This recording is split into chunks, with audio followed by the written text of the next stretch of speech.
Right, I think we've got to 12 o'clock. So a very big welcome to everybody who's come to our webinar today. We're absolutely delighted to see such a diverse and big audience already. And just in case you missed my earlier introduction, please do just mention in the chat box where you've come from. And a good morning or good afternoon to everyone, especially to our presenters. Dr. Sohan Shah from Nepal, where it's afternoon, and Dr. Amina Singh, who's also going to be our respondent, and she's in Nepal too, so we're grateful to them for joining at this time. So we've still got a few people logging in, and I'll give them a minute or two to get settled, and then we'll get underway. As you know, today's webinar is called Writing as Activism, the Barefoot Research Initiative in Nepal. And we're really pleased, as I said, to have our presenters coming directly from Nepal and with some really interesting observations, which I hope some of you may have already read, but if you haven't had a chance to read the research briefing, you'll find that it's here on the chat box at the top. So do feel free to have a quick glance at that. Today's webinar is part of a series of seminars that we set up in 2001, actually, on education and development at the University of East Anglia. And the idea then was to bring together the School of Education and Lifelong Learning and the School of International Development, because although we're in the same university, we didn't often speak to each other. But I think we have achieved that. And today is even more exciting. Now we're a webinar that we're able to talk to people from around the world and in very many diverse institutions who've joined us today. The series moved online just last year, but as some of you will know, we're also connected with the UNESCO Chair in Adult Literacy and Learning for Social Transformation. And we also had a series of webinars that is connected with that too. And before I forget, wishing everybody a very happy International Women's Day. And I'm sure we'll have some gender connections that come out of this seminar too. So before I introduce the speakers, I'd like to cover just a few rules. Today's webinar is being recorded and we'll share a link with you after the event is finished. And you're very welcome to share this link with your colleagues. We also invite your comments and suggestions. Please have a look at the Q&A and the chat box on your screen. And if you think of a question for the speakers at any point, please just type it in the chat box or in the Q&A. And then I'll hold that for the discussion part of the presentation. The webinar will be about an hour. And the presentation will be about 30 to 40 minutes, with including a response from Amina, who's going to speak after Sohan. And so the rest of the time will be for your contributions, suggestions, comments, and questions. So today we're very pleased to welcome our speakers, Dr. Sohan Prasad Sha and Amina Shah. Sohan is a researcher and leading the Barefoot Research Initiative at Martin Chautari in Nepal. This is a very innovative centre which was set up quite a long time ago in the 90s, I think, in Kathmandu, and is pretty unique in terms of research debate and training that is outside a university to start with. But just to introduce Sohan, he got his Ph.D. from the Centre for Studies in Science Policy, School of Social Science, Jawaharlal Nehru University. He's a core member of the Digital Studies Group, which is a network of scholars from the Global North and Global South working on digital technologies and practices in their respective fields. So welcome, Sohan.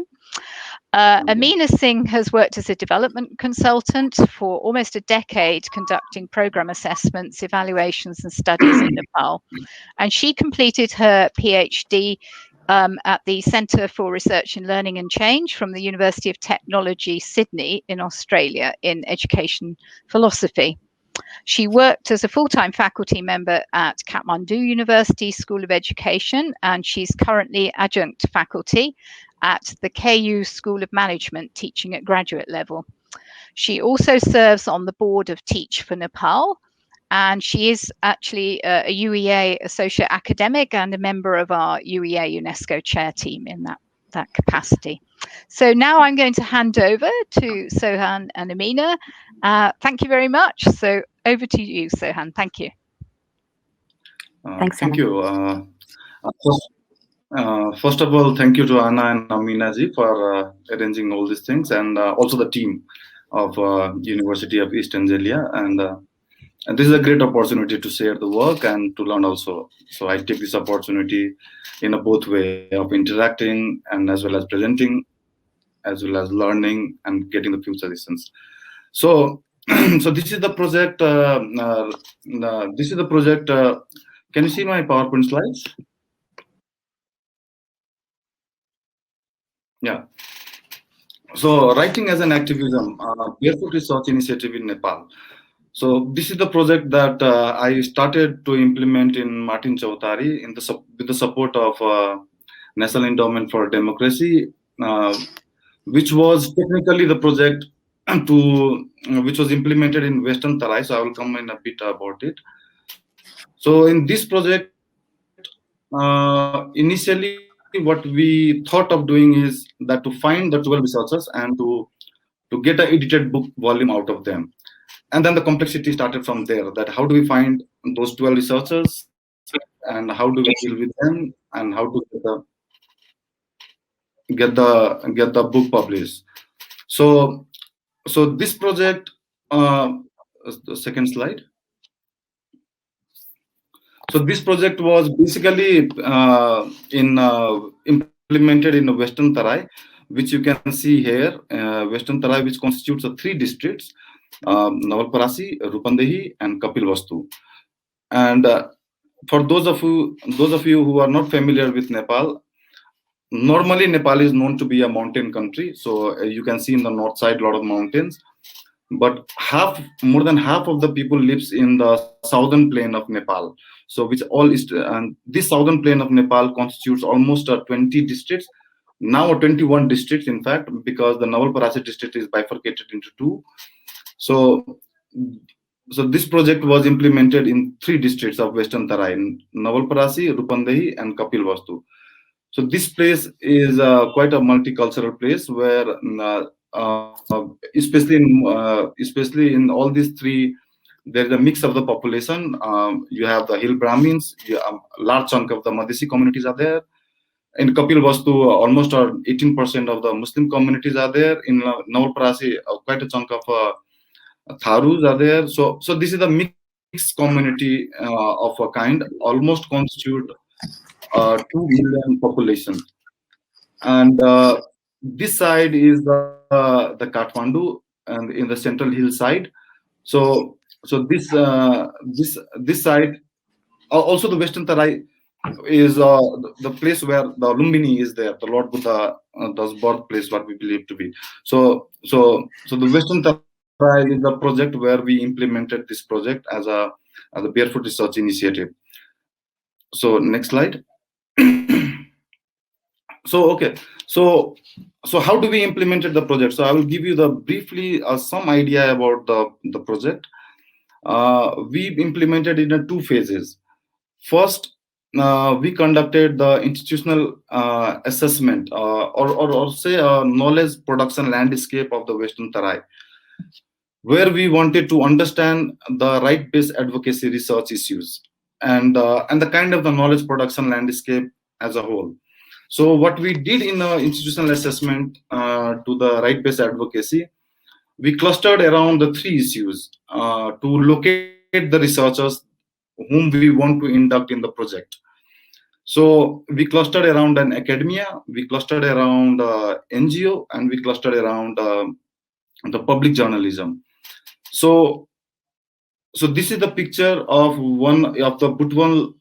This is the picture from one of the library in Butwal, where Mahavir Library we call Mahavir Library, and this picture largely represents the kind of the decay, dysfunction, and decline of the academia as a whole in the Western Tarai, and and and while I'll also to the fact that normally when we think of the research, we normally think of the institutional university settings of kind of the institution, a place where the knowledge production happen, which is an university setup. But in a Western Tarai, if we see the stories of a knowledge production, it's a little bit of a deploring state. And and then we also clustered around then NGOs. In NGOs, we serve, like for example, in Nepal, we have almost 47,000 NGOs in Nepal. And in 47,000 NGOs in Nepal, almost 1,000 NGOs are registered for these 3 districts, so Navlparasi, Kapilvastu, and Rupandehi. So the idea was that if the academia is not functioning well, then the NGOs are believed to be one of the institutional locations where the knowledge production could happen, or maybe is happening, or some kind of research is taking place. So we found that even in an NGO sector, the research is not taking up in a way which what we think of. Then the third aspect of the institutional assessment we conducted in to understand the public intellectuals or a journalist of a journalist who are day-to-day practicing day-to-day practicing in a way of activism, in a way of in a way of using their experience in a day-to-day activities, and then trying to understand that how is the knowledge production landscape in Nepal. So what we found is that in all 3 aspects, academia, NGO, and in the public intellectual side or public journalism side, the right-based advocacy research is not taking off. Like take for example, I will give you a few examples of how is the academic situation in Western Tarai. So there are like for example, if you visit some of the campuses there, like for example, there are 2 campuses there, Bhairava Multiple Campus and a Putwal Multiple Campus, where you meet with faculties and research faculties, especially in the humanities and social sciences. They are barely aspiring, they are barely motivated to conduct a research. They tell me the story is that they don't have either a time or they have no incentives for the research as such, and there is no, and there most of the time goes in the what we call it a teaching, but not in a research practices. So one of the faculty member who narrated the story to us is that either you don't have any scope of the research activities, or there is any research facilities as such where you can conduct a research in an academia.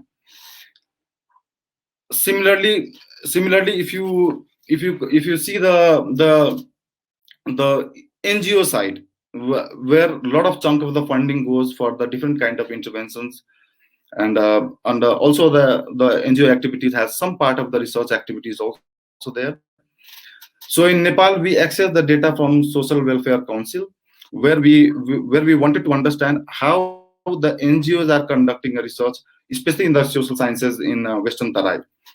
So we access the data of Social Welfare Council, where we asked them to give us the data of all the monitoring and evaluation report that they have conducted in 2015-16 and 16-17.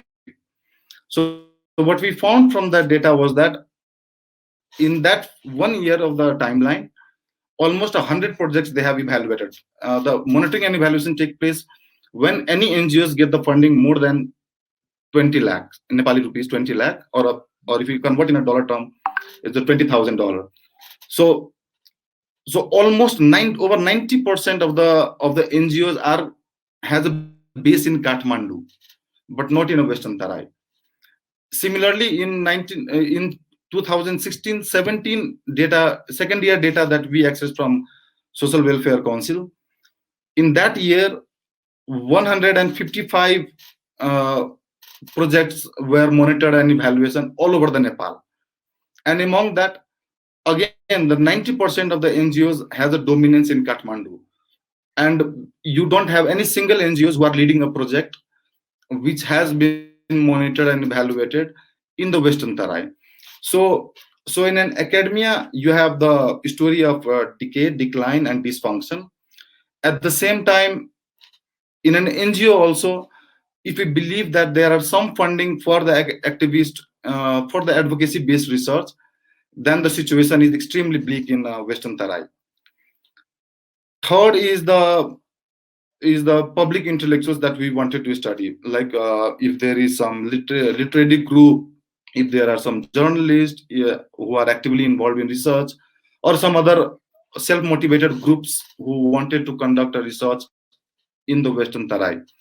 So what we found is that there are barely any research as such which is taking place, but whatever little bit of the things are done are by the journalists who are like following some of the stories and then trying to document some of the stories and coming up with some kind of the experience-based research that they are themselves conducting in their day-to-day practices, by in a way informed through their activism, in a way informed to their previous experiences, in a way they are informed through the various institutional locations that they are in. Either they are in a journalism, or they are in an NGO, or in other places where they are actively involved. So on the basis of that, they are trying to come up with. So in an institutional assessment, what we could map is that there is the contributory links are missing between an academia, NGOs, or we can also say a civil society organization as a large, and then a public intellectuals, or a public journalism as such, where there is a links are missing, and because of those links are missing, the research landscape or the knowledge production landscapes looks extremely deplorable in the Western Tarai. So with this idea, next slide. So with this idea, we try to form three propositions. First proposition is that the knowledge production landscape in Nepal, which is predominantly Kathmandu centric. Now, as I've already told you, even if you see the NGOs domination in Nepal as a whole, it's the Kathmandu and Lalitpur districts that are the two dominant. Even in an academia, most of the academic activities, journals, locations, libraries, documentations, archives, a researcher who can mentor themselves, access the knowledge resources, are predominantly in Kathmandu centric.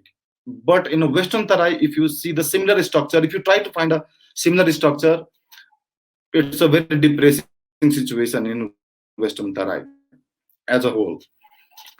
So the one proposition is that the Kathmandu in Nepal, the knowledge production landscape is pretty much a Kathmandu centric.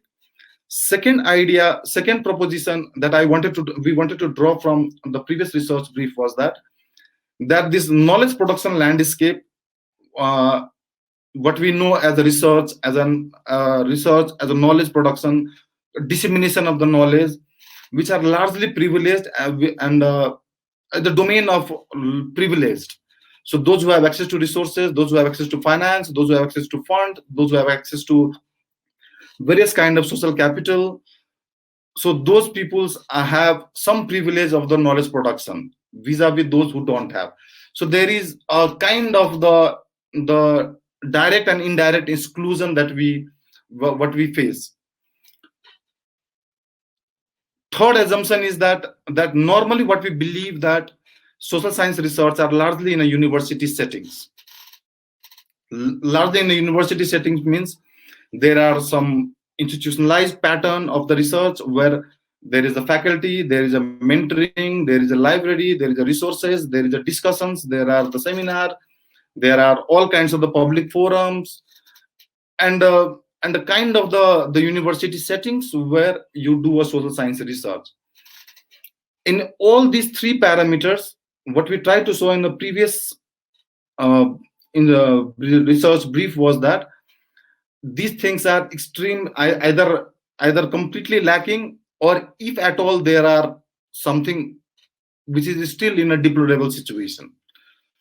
So then we come up with an idea of something like a Barefoot Research initiative, which is again the idea comes up from the accumulation of the various discussions in the Martin Chautari, with the Pratyush Dai, with the Yogesh Raj. And Yogesh Raj actually advised that the barefoot research can be one of the way to conceptualize these things, and Pratyush Dai of the thick description. So basically the idea was that with the barefoot research idea, what we wanted to communicate is that the possible alternative to democratize the social science research and to hear the voices from below.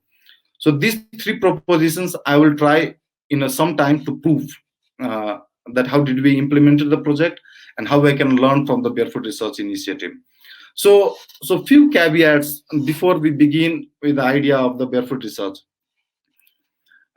This category, Barefoot Research, is not an oppositional category to academic research or action research or a participatory research.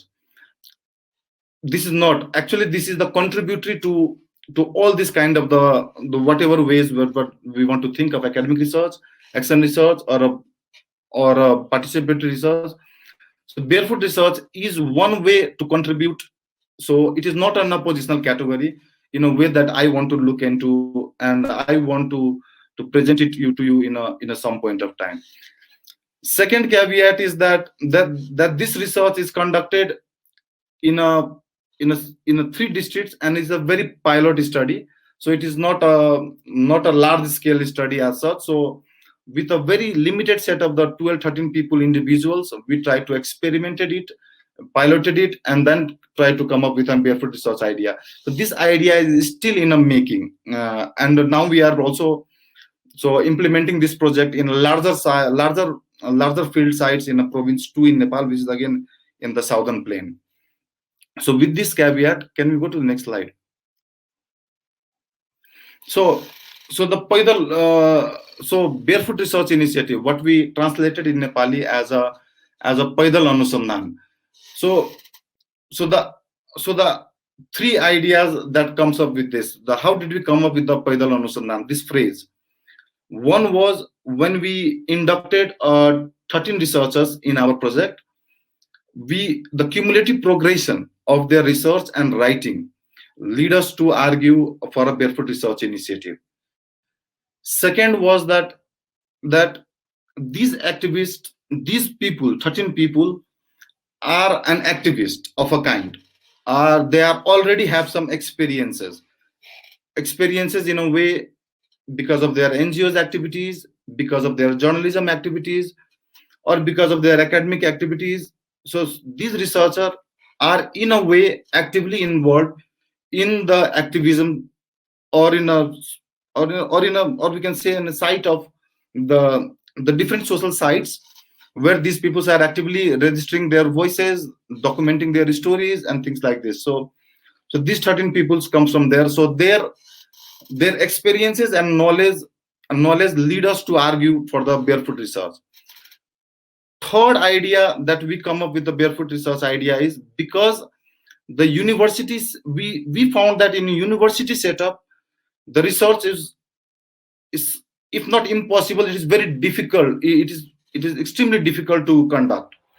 So you don't find any institutional locations where you can conduct a research, or some institutional organizations where the research things are happening in Western Tarai. So the individuals needs to be motivated. Individual needs to be aspired, and individuals are the site of the say a unit of analysis where the Barefoot Research idea has emerged to. So 4 things we wanted to flag with the Barefoot Research idea. First idea is that this is centered around an individuals, not on organizations. Because as I already said, if you find a research organization in Western Tarai, probably it will be very difficult to find any functioning research organization in Western Tarai. So the individuals are the sites of the research.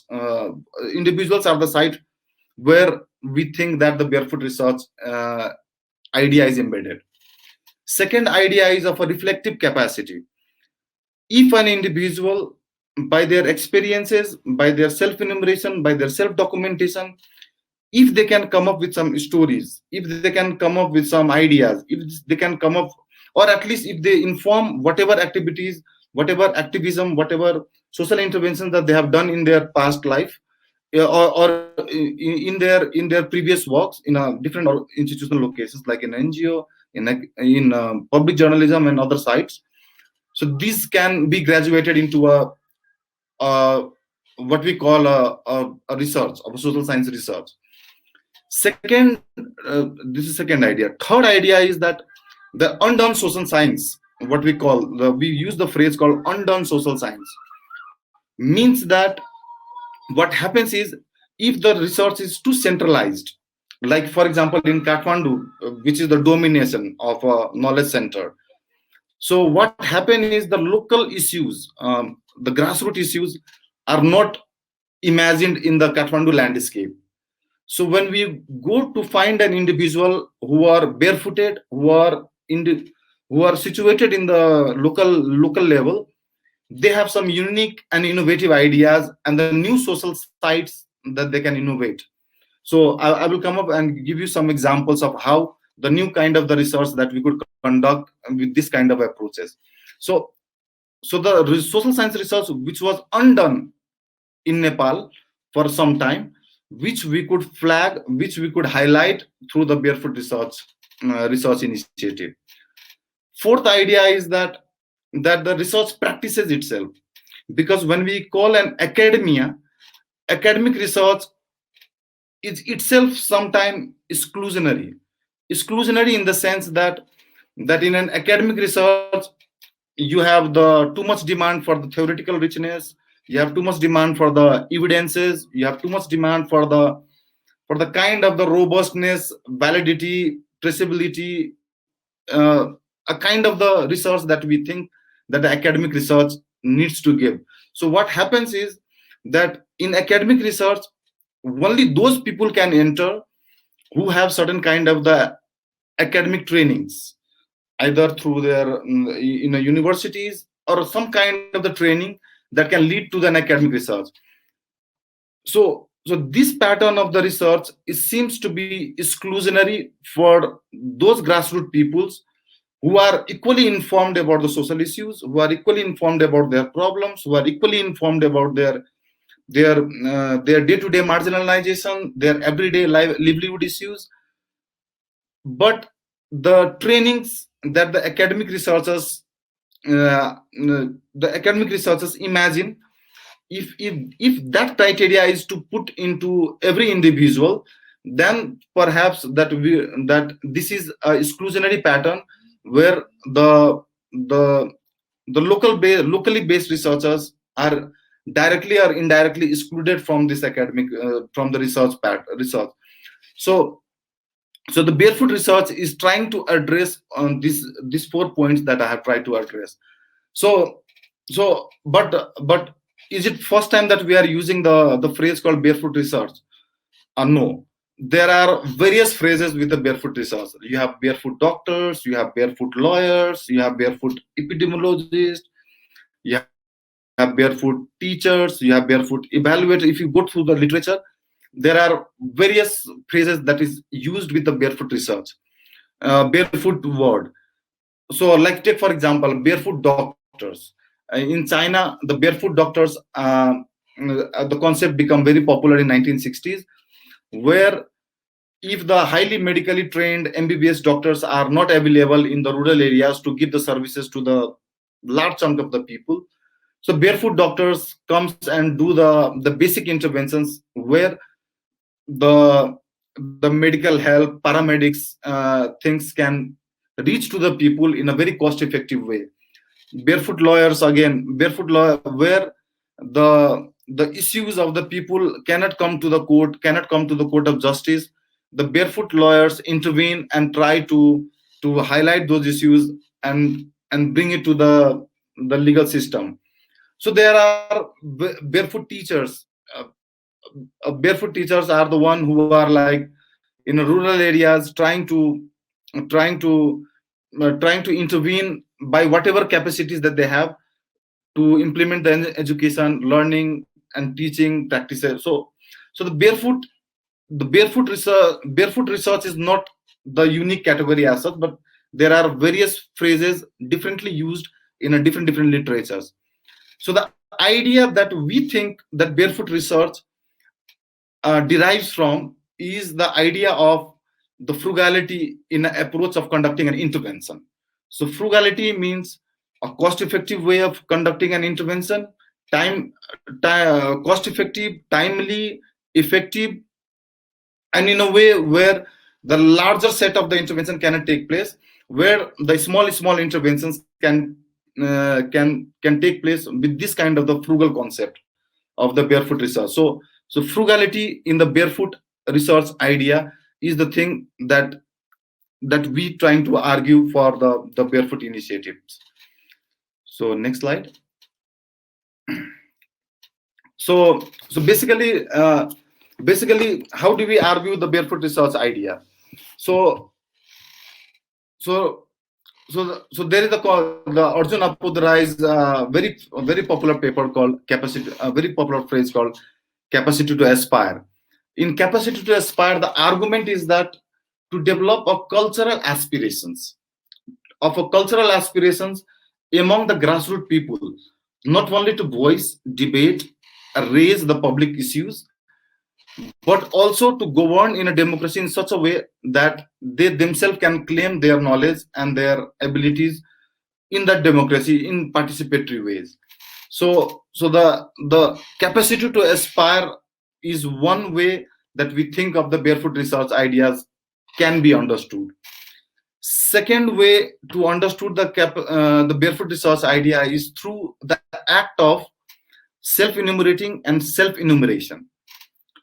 Because these activists, these 13 people whom we have inducted in our project, these people have the experiences of a different kind informed by their activism, and if only they can self-enumerate and self-document in a form of the stories, in a form of the write-up, in a form of documenting their experiences in a way that informs the social research sites about in a Western Tarai, that itself can graduate to a social science research. So in this way, two things that can happen. One is that the barefoot researcher, those who are locally embedded in the grassroots, can aspire to do a research in a very cost-effective way and in a very less time. In a less time, they can intervene and come up with some good research drafts, good stories, which can be a good research. Second is that the recognition of their data, experience as a data. If we can prove that their experience can graduate to a data, that itself can be a good research from a social science perspective. So next slide. So now the questions comes is that what is the conditions for the barefoot research? So basically in the research, we highlighted the three conditions for the barefoot research. First condition is that a researcher who performs with a very limited infrastructure of a knowledge production, like mentoring, libraries, connections, resources, the previous ability to do a literature review, ability to collect the data in a much more fashioned in a way the academic researchers would do. So these barefoot researchers perform in a very limited infrastructure. So that's the first condition. Second condition is that the researchers enter into a research field almost like a subject, as nearly like a subject, because they are locally embedded, they have seen the issues, they have been actively involved in the social issues there. So they enter into the research field directly. Instead of say some outsider who comes and do the research or conduct an interview, then goes back and then write and make a report. These barefoot researchers are almost near to the subject and because they are near to the subject, they perform they enter into the research field very easily with the subjects, and can get the better data than what the outsider would collect from the field site. So that's the second condition. Third condition is that researcher these researchers may not have a theoretical richness, may not have a social science literature's grasp. These researchers may not have the theoretical richness, robust methodological debates, methodological understanding. But these researchers, what they have is an experience, and this experience can become a good site of the research. So with these three conditions, we have to also note two things. First, that these researchers have no pressure of publish or perish like we have in an academia. They are already in the field, they are already working in the field, they are already in their life. So they don't have any pressure of either to publish or to or publish or perish kind of the thing. These researchers do not have any compulsions to carry the research as a profession also. They may not carry as a profession. It's because of their experience, they know something, so they want to enumerate something, but they may not necessarily carry the research as a profession, like the academic researcher or action researcher or other researchers in an NGO or in a academic in a university setup would conduct. So they don't have this baggage in their while conducting the research. So how did we conduct this kind of how did we conduct the barefoot research and the intervention that we did? So we have some few trainings, mostly the one formal training that we did, and numerous informal trainings we did, almost 5-6 times, and numerous informal trainings what we did. And all these trainings were individual training, and every researchers were given a mentor in Martin Chautari. And if the expertise we don't have, then we have also asked some outside help to give the assigned a mentor to the researcher, so that when the researchers produce the draft, we engage with the researchers in a day-to-day basis and try to help them to try to help them to support in their research activities, and which is in a way that can lead to publication of their research. So there are various ways we did the training. But in training, I must say one thing that was starkly different from other kinds of the training. For example, normally in Nepal, the NGO and INGOs do a lot of trainings all over Nepal whenever the project happens. Whenever they are implementing the project, there are a lot of trainings activities that takes place. So the assumption of the first kind of training of the various NGOs and INGOs, at least in Nepal, that we have observed in our field site was that researchers do not know anything, or at least they need to be trained about something. Because they don't have a knowledge, so they need to be trained. But in a barefoot research, the idea of the training is that with the assumption that they know things, they already know things, they have good data, they already have experiences, they know their research topic very well, they know the research data very well, they have the good connections, they know the people around them. So it's just that we need to give them a support or to aspire them that their research can graduate to a social science research. So with an assumption that they know things, we trying to add the value to their research in a way that can lead to a publication of a kind. So next slide.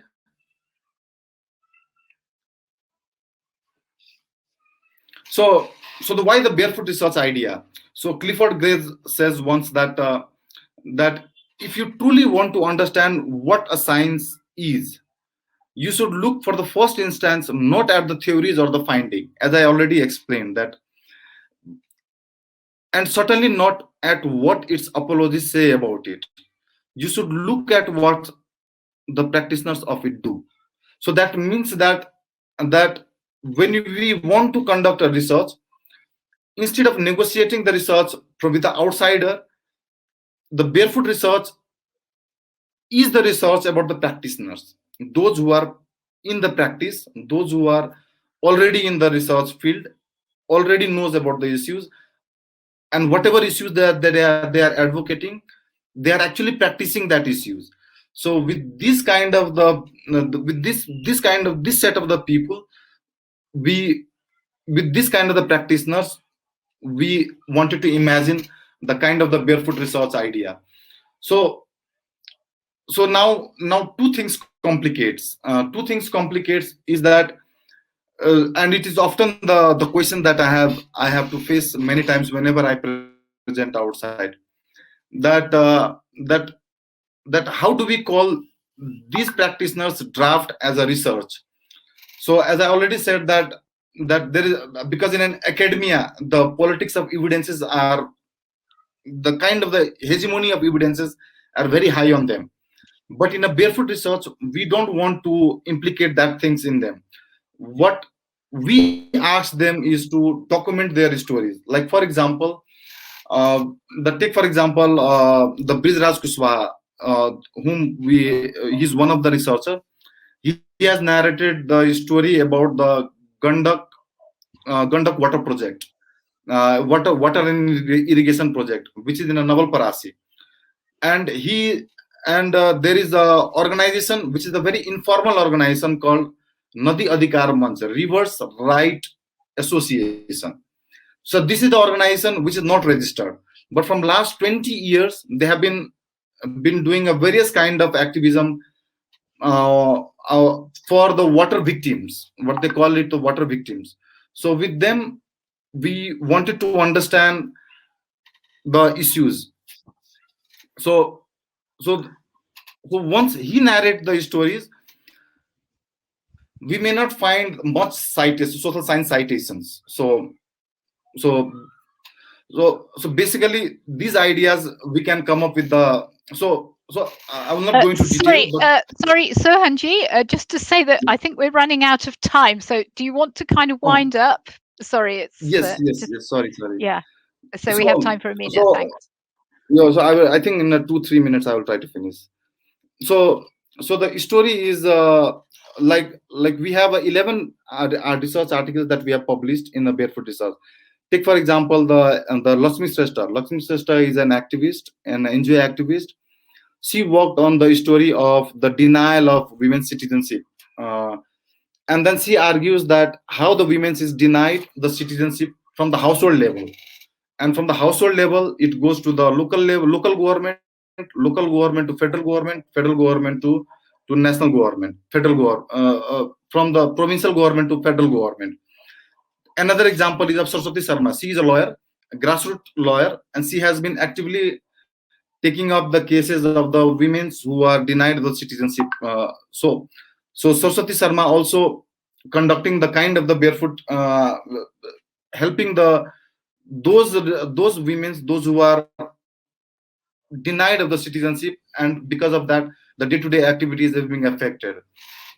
Take for example Uma Paudel has worked on the idea, worked on the topic of those migrant workers from Nepal whose husband, their belongings have died in Gulf countries, and the widow women whose compensations, because of the compensation that they receive, there is a kind of the conflict and the kind of the negotiations and everyday situation that they have to feel. So basically, so do I have a 2 minute more time? Coming in. So could you just do your last kind of concluding sentence? I'm really sorry, but the time has run out and we want to hear from Amina too. Thanks. Okay. So basically what we in a concluding remark, 4 things one need to focus on Barefoot Research if we in kind of think of. One is Barefoot Research is uniquely positioned with the individual, those who are within the community, and make use of their experience through activism. Second is the self-documentation. Third thing is that these researchers can bring the thick descriptions of the social events. Fourth is to locate the social events which are under research. So to sum up, I humbly argue that writing as an activism through Barefoot Research initiative can graduate into the social resource that may turn the privileges of knowledge production on its head. Sorry that I took a time. I think I didn't keep the time well.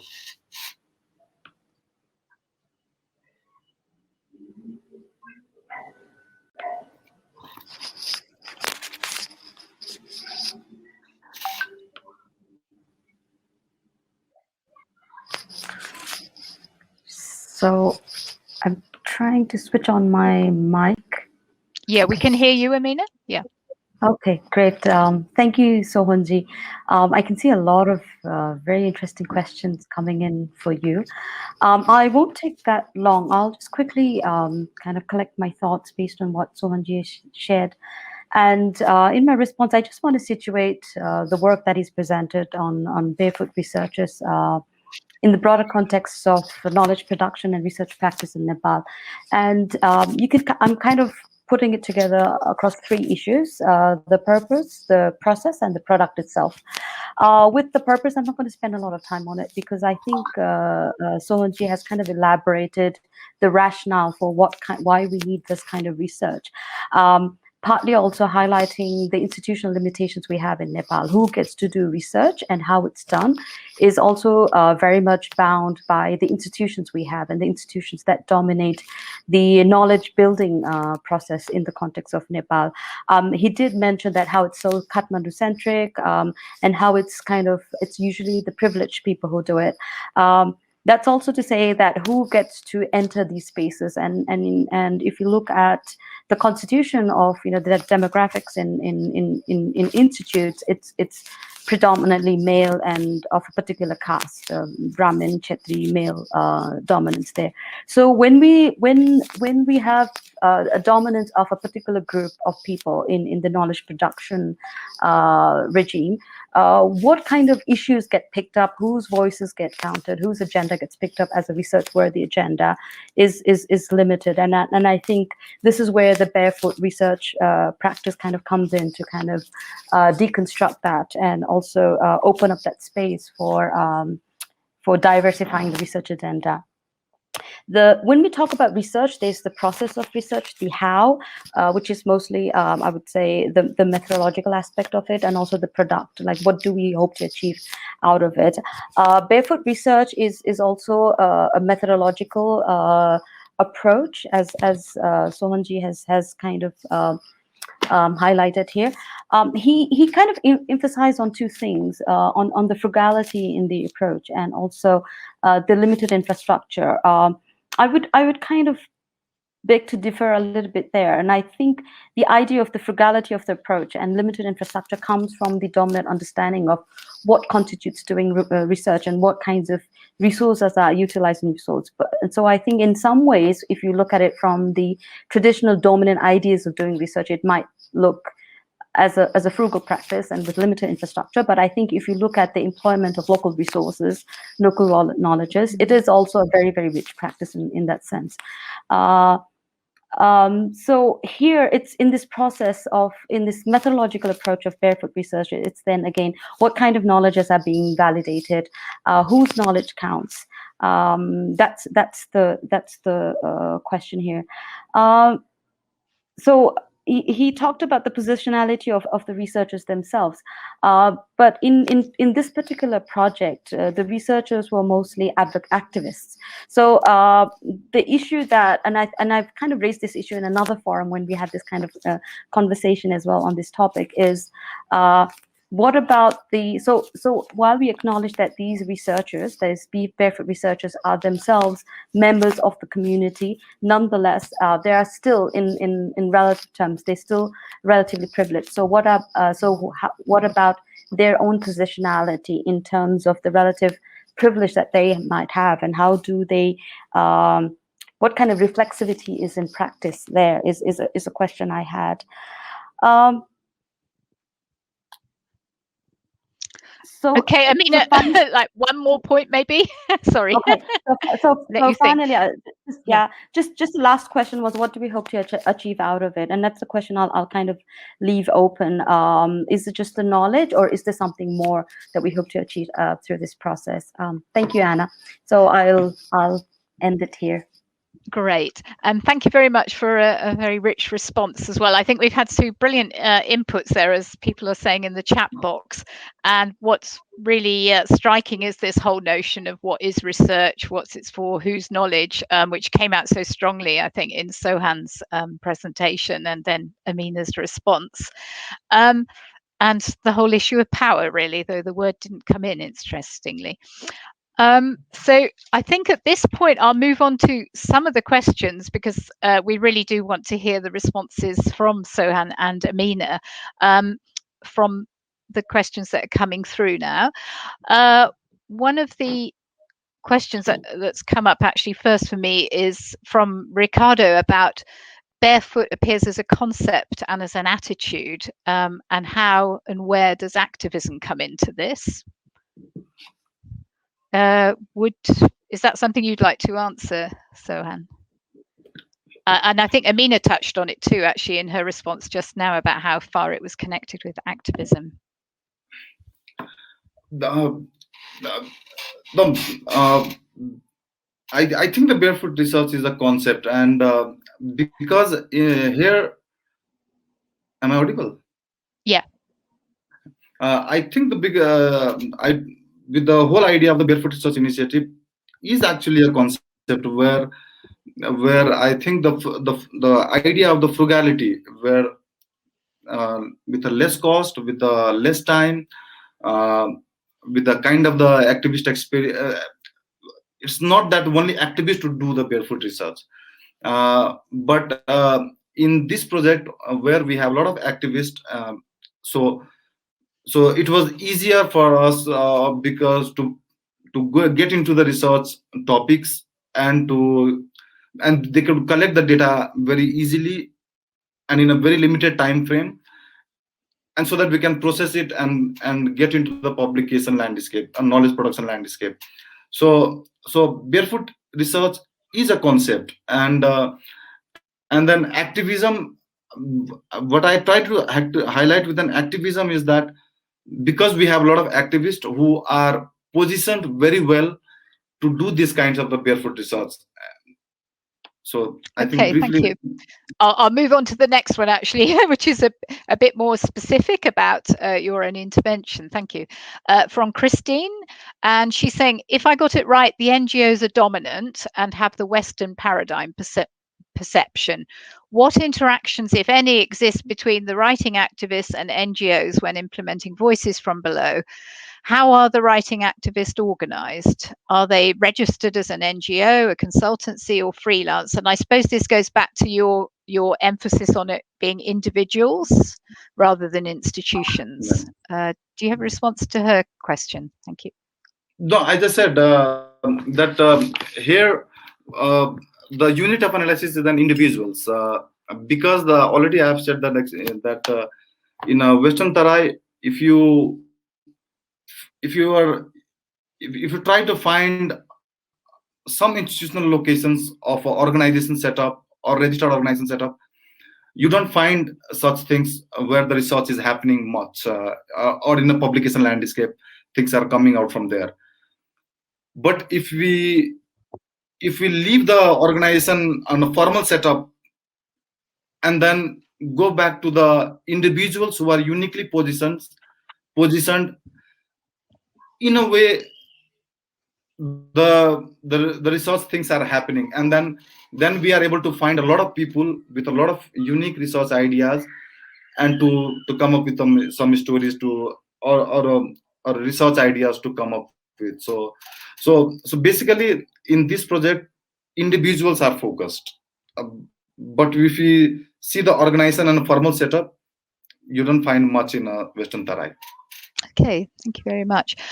And I think we got a couple of questions actually about the kind of future and the applicability of this barefoot research in other contexts. One here from Dipti, who's asking on the potential pitfalls of barefoot research. And oh yes, from Maria, who's asking if it's applicable in other contexts. And Christine, who's saying, I think that's more of a comment. So do you want to talk about the applicability in other contexts, but also the kind of future of it in and what the pitfalls may be from your experience of barefoot research in Nepal? In applicability, I have already discussed that this is not first time that we are telling barefoot research.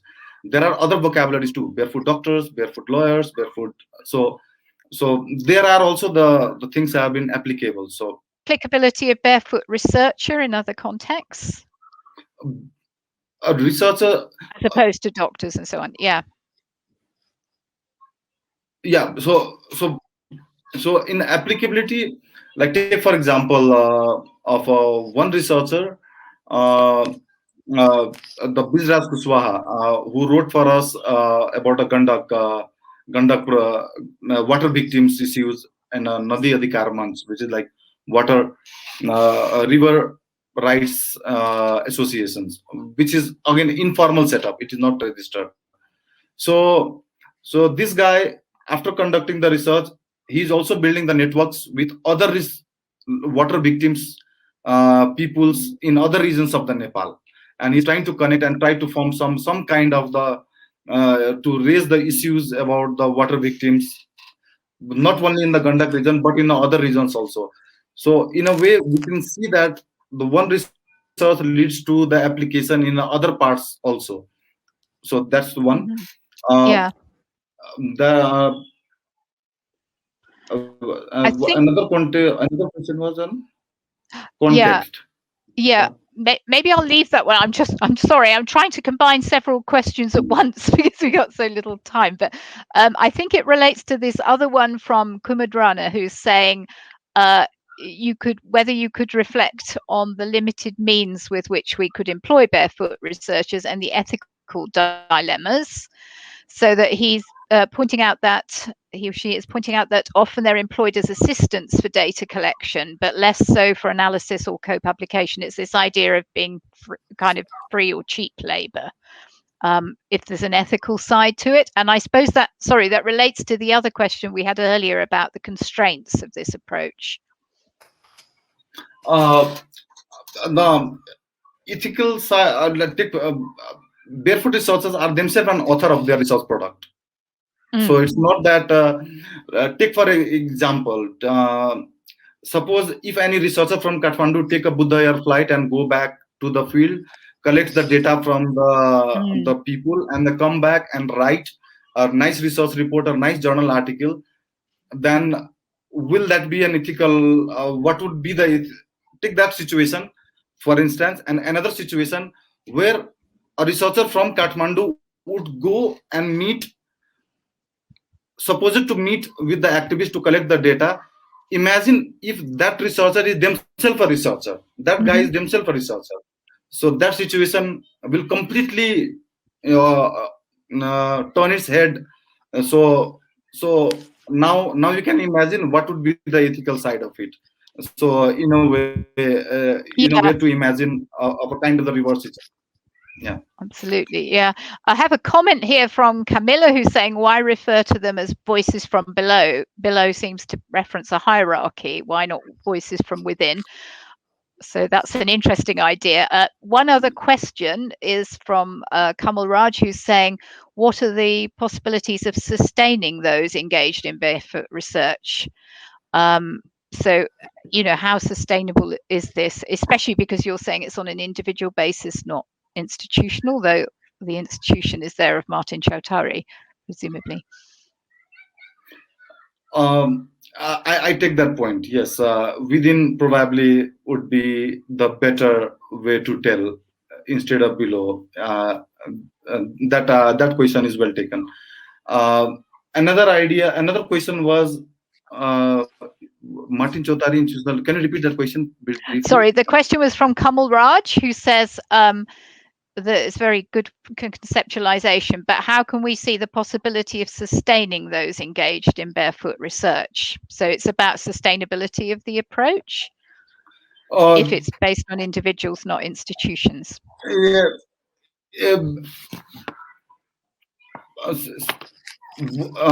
the idea was of the cultural aspirations for research among the individuals. So if they develop that capacity of research within themselves, within their community, in the locally based situations. So I think that one resource leads to the other research of a kind. So there are some researchers who have published with us and their research paper, and now they are conducting other research also, and they have already presented some of the other research that they are conducting.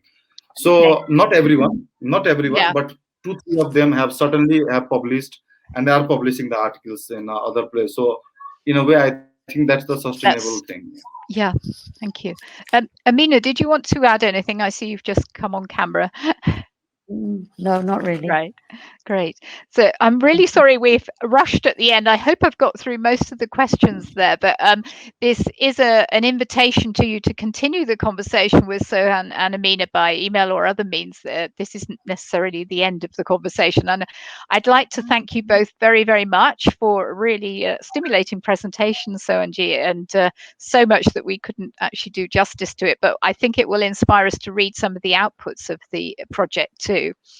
And thank you very much, Amina, for bringing out some critical points which got us going on the discussion too. Sure. Thank you. So just to say thanks to everybody else for your stimulating questions, comments, and participation in today's webinar.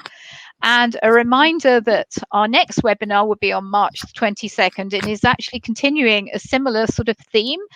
It's called Unsettling Knowledges, Reflexivity and Decolonial Thinking, Exploring the Links, an early career research roundtable, and some PhD students will be sharing some of their reflections on issues similar actually to the ones that Sohan has been discussing around whose voice, whose research.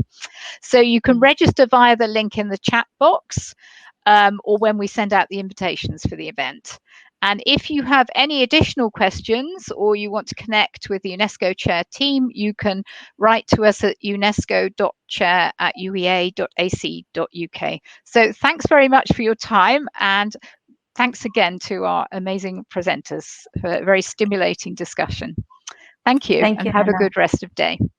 Thank you. Thank you. Thanks, everyone. Namaste. Thanks.